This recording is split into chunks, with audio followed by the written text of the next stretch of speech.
up, all you slashaholics? Welcome back to Slash Sisters. I'm Slash Sister Hallie. And I'm Slash Sister Jen. And we want to welcome you back to the channel that brings you horror movie reviews by true horror movie fans. And we want to thank you all for participating in this channel. We are now up to over 300 subscribers. Yes, so thank you so much for the love on that. Yes, for sure. Today we're going to be talking about a horror film that broke the molds and even won a few Academy Awards in 5 of the top categories at the awards ceremony. Yeah. That's right, folks. Winning Best Director for Jonathan Demme, Best Actor for Anthony Hopkins, Best Actress for Jodie Foster, Best Adapted Screenplay, and Best Picture. This horror movie truly broke the mold. Even though, in my humble eyes, this is not exactly a horror film, and we'll get into that later, but, I mean, to me, it's more of a thriller suspense. And see, for me, it's totally horror. But, you know, nobody has to have the same opinion about it. Yeah, exactly. But there was really nothing like this film, and there hasn't been anything since, because not a single other horror film has been up for that many awards, or let alone won any awards. Yeah, and not only that, no other movie, horror or not, has ever won the top 5 since this one. And only 2 did it before that. So, since this film, no other film has ever won the top 5 since then. Which, I mean, for a horror movie, or even for like a horrific drama, whatever way you want to classify it, no matter what way you look at it, the Academy Awards snubs films like this all the time, and this one won the top 5. So. Right, it's surprising that it did. So what film are we talking about today, then? Well, of course, we're talking about The Silence of the Lambs. Silence is circling like lambs to a slaughter. We both shouldn't be singing that song. You're going to have to block us out again, remember? Those of you that don't know, Ice Nine Kills just dropped their latest music video for their last single off of their Welcome to Horrorwood Silver Screen Volume 2 Meet and Greet, which is very, very heavily inspired by this film. Yes. If you have not seen it, go check that out. Yes. Speaking of this film in 2011 was actually selected for preservation by the U.S. Library of Congress for being considered culturally, historically, and aesthetically significant. So it's actually quite an achievement. Yeah, that's huge. There are quite a few things that we can say about this film, from the way it was shot to the story it was told. Such a dark and gritty film that really gets inside your head and it just won't leave. I know after I watched this, I had to do a deep dive on the Hannibal Lecter film series, and it's such a wonderful story, so I now want to read the books. Yeah. I've never read any of the books, and I'm surprised with myself for not having read any of his books. So let's go ahead and carve into this film and just see how the fava beans taste with a nice Chianti. Shall we? It rubs the lotion on its skin or else it gets the hose again. Sure. So the film starts with Clarice Starling out in the woods at Quantico, Virginia, on the training course. For those of you that don't know, Quantico is the FBI training facility. Yes. She's called away by her teacher and the head of the behavioral sciences unit, he's the head of behavioral sciences for the FBI, Jack Crawford. Yep. Crawford gives Clarice, I almost said Khaleesi. Crawford gives Clarice an assignment to interview the incarcerated Hannibal the Cannibal Lecter, a highly intelligent former psychiatrist and cannibalistic serial killer. Crawford is secretly hoping that he can get some insights into the psychopathic serial killer known as Buffalo Bill, who kills overweight women and skins them. Well, not all of them. No, skins parts of them. Mm-hmm. Starling meets Lecter in his cell at the Baltimore State Hospital for the criminally insane. Although initially courteous, Lecter rebuffs her, deducing Crawford's true motive. He really is a fucking brilliant mind. Yes, because he saw straight through it. Mm-hmm. As she's leaving, another prisoner, Miggs, flings something at her that we will not speak about. But it's a little baby gravy. Yes, good way of putting it. I put in our script a specimen. We could call it all kinds of disgusting things. Either way, it makes Dr. Lecter very angry, and he changes his mind and actually gives Starling a clue, which eventually, through some very careful detective work, really, it leads her to a storage facility that has a man's head in a jar. I actually have a problem with that scene. She's not a full agent. Yeah, yet. she's not. She's still a student. Yeah, at and Quantico. she's kind of working on her own accord. But the problem that I have with that is the simple fact that she should have never gone into that storage facility without getting that door fully open. And by herself, period. Mm-mm. She should have had backup. Mm-hmm. She should have had at least one other person there with her. Mm-hmm. That's just... That's what just, do we know? I mean, I tend to think that we know a little bit about something. I mean, we have 300 followers. Yeah. 300 people like to think to know what we think. And that's what I'm saying. The man's head is linked to Buffalo Bill, and Lecter offers to profile the killer on the condition that he is transferred away from Dr. Frederick Chilton. Honestly, I would want to, too. Yeah. The guy is literally just trying to get rich off Lecter's narcissist. story. Like, everything He's is vain, about narcissistic, him. and he wants to exploit Lecter's mind for his personal profit. Mm-hmm. Yeah, absolutely. And money profit, too. Like, that man is... Oof. Meanwhile, Dr. Lecter influences Miggs into swallowing his own tongue, unaliving himself, presumably to avenge for his revolting act towards Clarice. Thank you, Barney. What happened to your drawings? Punishment, you see, for Miggs. Just like that gospel program. When you leave, they'll turn the volume way up. Dr. Chilton does enjoy his petty torments. I want to know how you can literally swallow your own tongue. You can't. I was reading about that earlier, actually. You can't swallow your own tongue, but the going theory is that he bit his tongue off and actually choked on it. Influenced by Dr. Lecter. Oh, okay. Another victim is found in West Virginia. Mountain Mama. Sorry. Take me home. Starling and Crawford go to assist in the investigation. A death's head moth. That moth? Yes. Is found, a cocoon for one, actually. Right, yeah. Is found lodged inside the victim's throat, which leaves them a new clue to go off of. So, do you think that Buffalo Bill intentionally put that in her do. throat? I mean, it's an exotic moth. You can't buy them in the States. It's like waving a flag. Yeah. I think he was arrogant.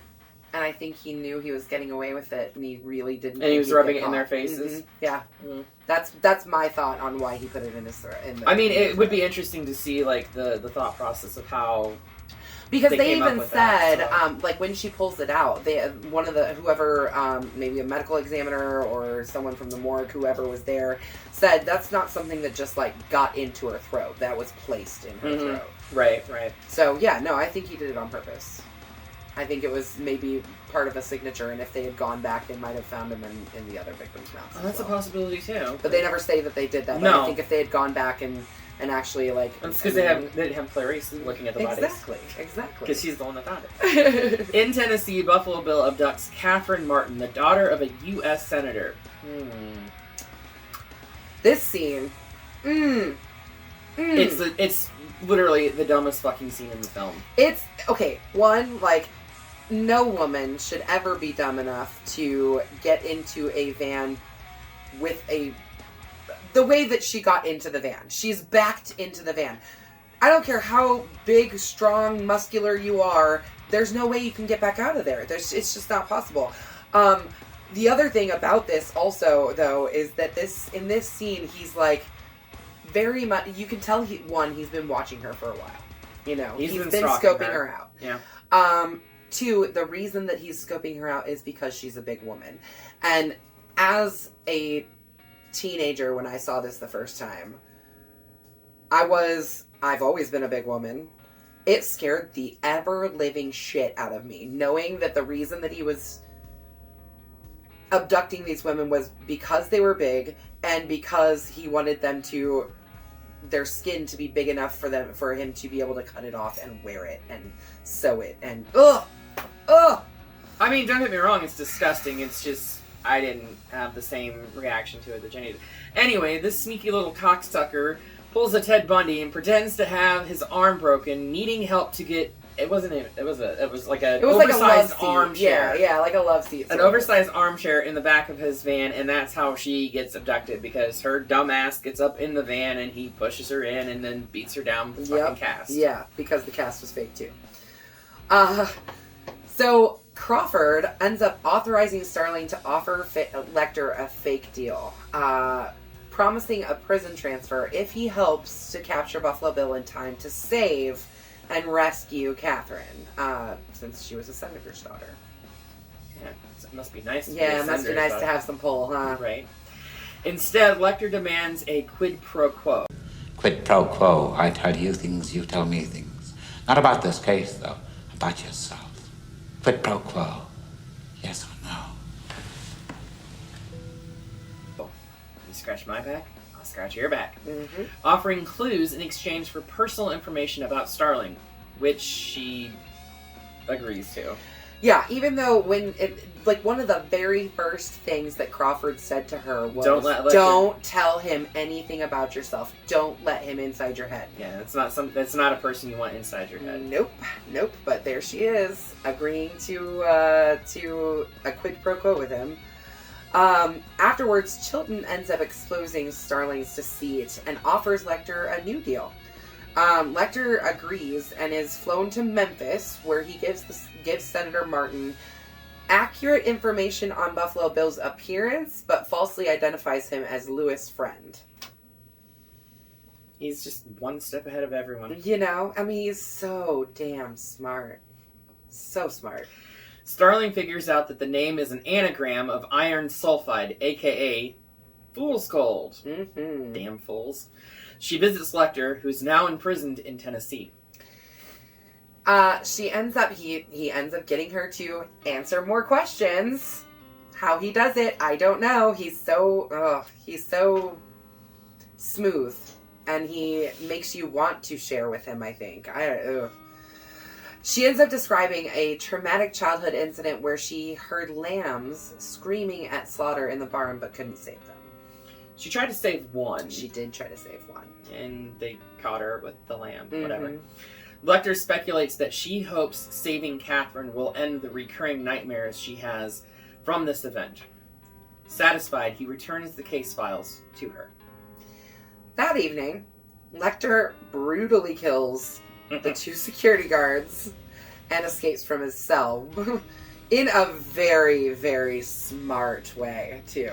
I cannot believe, I know you and I were talking about this the other day, that they talked about when he had killed a nurse and his heart rate never got over 85. Mm-hmm. And that when they show him later in the ambulance pretending to be the dying man, mm-hmm. his heart rate never goes over 84, right? Or it's sitting perfectly at 84. It's sitting good. He's very calm, cool, and collected. Yeah, that's another creepy, scary thing about him, is how calm and collected he is. Ugh.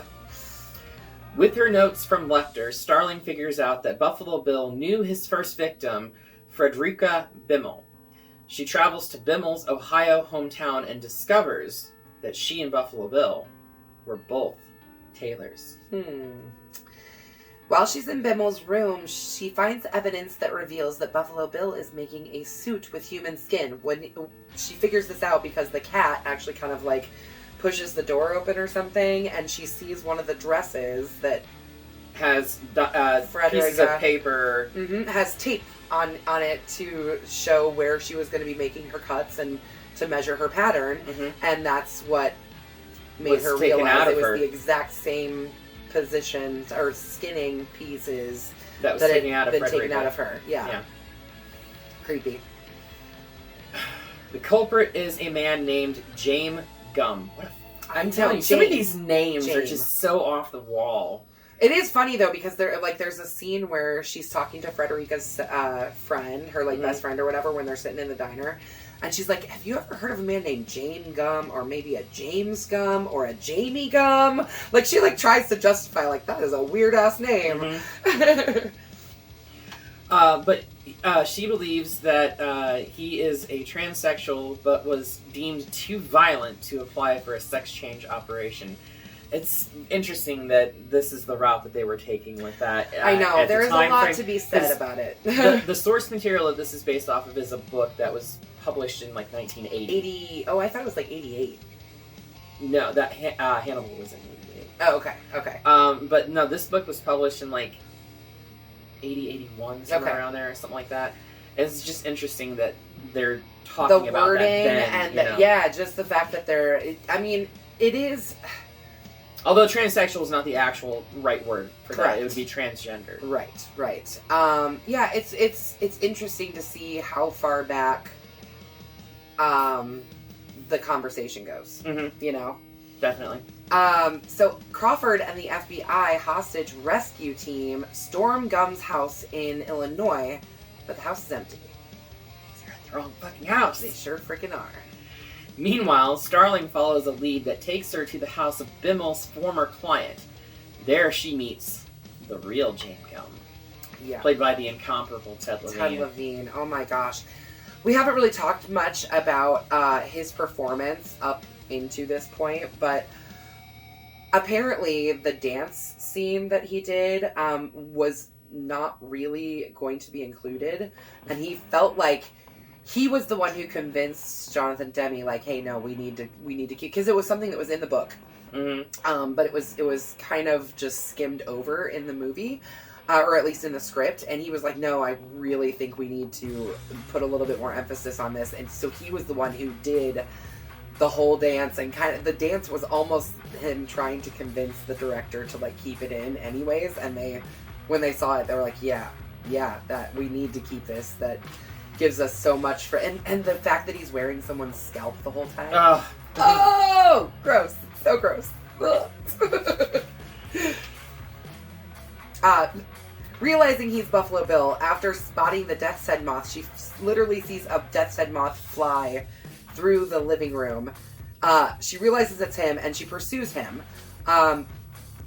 He grabs his gun on his way down to the basement, and she follows suit and finds Catherine trapped in the dry well down in the basement. I'm sorry, this basement is fucking huge. Oh, it is. It's enormous. It's got to go way under, way farther out from just the size of the house. Mm-hmm. It's crazy. Gum stalks Starling with night vision goggles because, anybody could afford those in 1991, but whatever.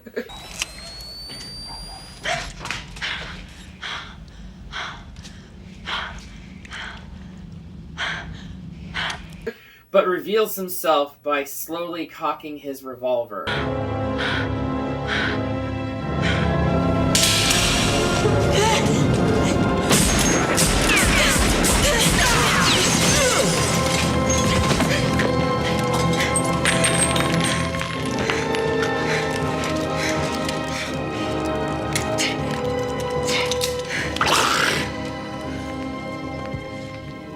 She reacts quickly and shoots him dead. Yeah, straight up. Boom, boom, boom. I mean, fastest reaction time in the world. Mm-hmm. And to shoot him in the complete dark like that. She's just, ooh, gotta love her.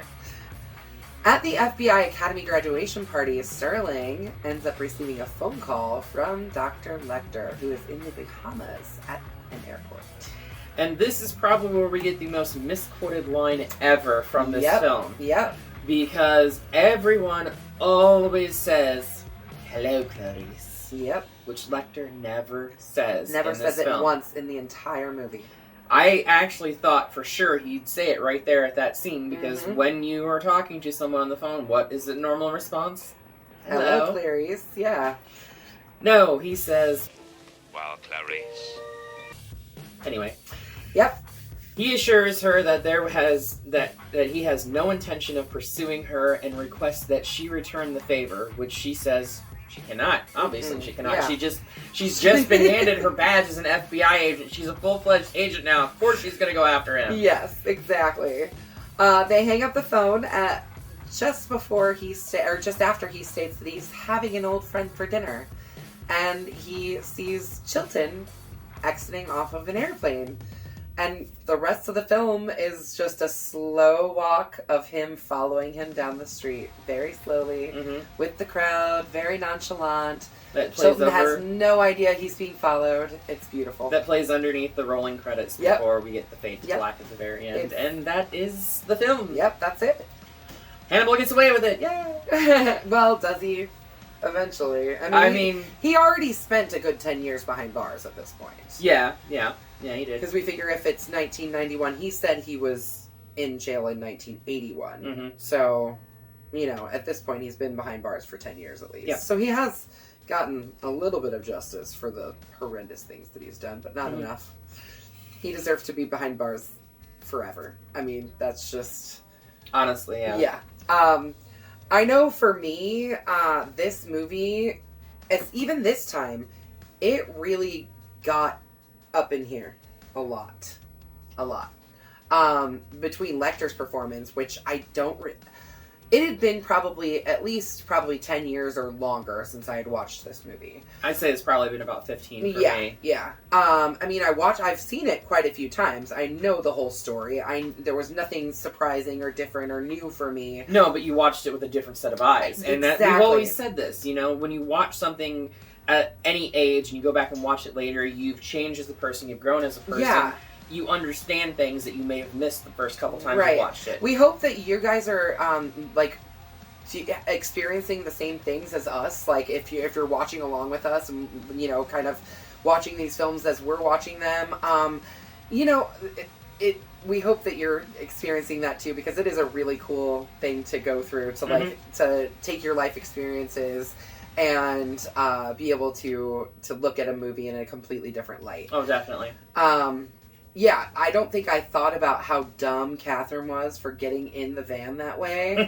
I don't think I thought about that when I was younger. All I could think about when I was younger was, oh god, she's fat, I'm fat, I could get kidnapped too.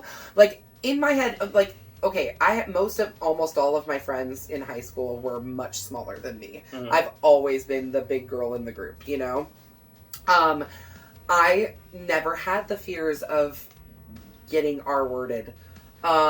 Or being kidnapped, because I'm harder to kidnap. I'm harder to assault. I'm harder to... there's just more things that I'm... things like that never really crossed my mind. Nobody's gonna grab me and pick me up and carry me off somewhere. Yeah, they're just not. You'd be surprised. You would have to be, freaking pretty big and pretty strong to pick me up and carry me off somewhere, especially if I'm screaming and kicking and everything else. So, because I'm going to fight back. There ain't nothing that's going to stop me. I'm going to fight back, Right. So, yeah, I think there was just things about this. And then also just the way that Anthony Perkins performed as Hannibal Lecter was so brilliant. He didn't blink. He tried his best to not blink at all and to just stare without blinking the entire time that he was in character. Which is unnerving. Oh, yeah. I mean, it just makes you feel creeped out. And on top of that, just the way that he delivered his lines, the way that it was just the syncope behind his voice, that just so much about that role just, it gives me chills. Still gives me chills.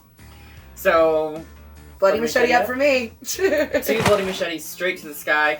This is a film that I believe has endured the test of time. Absolutely. It is definitely something that I think everybody should watch. Mm-hmm. At least once. And, revisit it years later, too, because you'll see things or notice things that you didn't notice the first go around. I watched this many years ago, knowing that it was just a good film. Yeah. And that's all I've ever really looked at it as. I've never really looked at it through, the lens of the actors' portrayals and stuff like that until this watch through, and it's just brilliantly acted. It's brilliantly directed, brilliantly shot. I see why it won the awards Yeah. that it won. Yeah, absolutely. Honestly.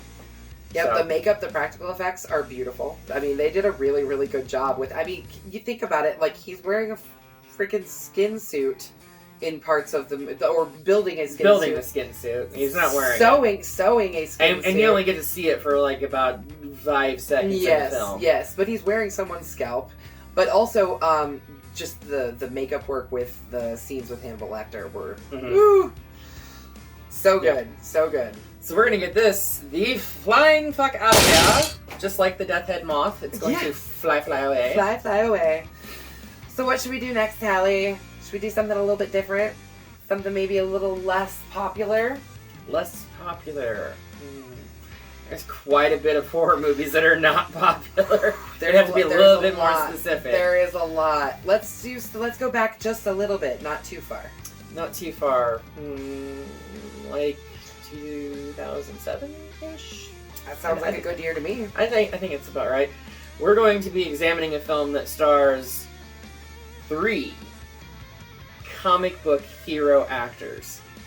Before they were really much of anything. Exactly. Yeah. Well, I mean, Dominic Purcell had done some stuff, but yeah, we're going to be looking at the Joel Schumacher film. Believe it or not, Joel Schumacher, yeah. The late Joel Schumacher. Blood Creek. Yes. So come on back next week for an interesting look at a movie that is not very well known. I'm excited to watch it. I'm going to be watching it this week. You've never seen it? I have not watched it yet. No, I have never seen it. So this will be interesting. I'm excited to get a movie that I have not seen before. I don't know if you can see it, but there is a swastika carved in the guy's back of the head here. So, fair warning, we are going to be talking about Nazis, Nazi Germany. Okay. But it's like in Kentucky. Oh, interesting. Very interesting. I'm excited to see what this movie is about. So come back here 1 week time and check this out. Until then, be sure to stab that like button. And slash the subscribe button. And ring-a-ling that gray bell so you don't get buried alive and stay up to date on all of our latest videos. Until then, we will see you all in the afterlife.